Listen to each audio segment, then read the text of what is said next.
the world's first, the world's oldest museum open to the public, free of charge, right? So this was the first place anywhere in the world that that people could come and view things. Now, I don't know, if you look at it, it kind of reminds you of somewhere very Greek or Roman. It's definitely a Greco-Roman. Exactly, feel. yeah.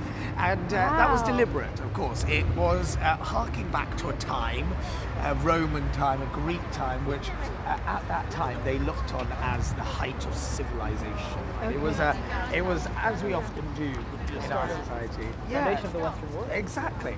And as we often do with our history, we look through things with a bit of a rose-tinted, glasses. So you look back at the past and you think, oh, wasn't it better back then? Yeah, well, sure. But back then they really looked on as the Roman and Greek times as a very kind of civilized society, and as you say, the birth of the Western world.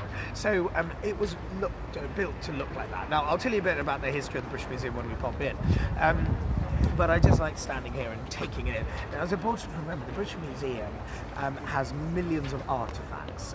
Only 20% of them are on display at any one time.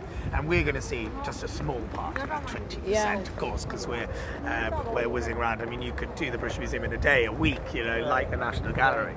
But it's important to remember that it's not just a museum, it's also a research facility, right? So as well as what we're going to see today, in all these buildings that are on either side, there are hundreds and hundreds of people working, researching, looking back into the past, into antiquities, studying artifacts. So a question about that.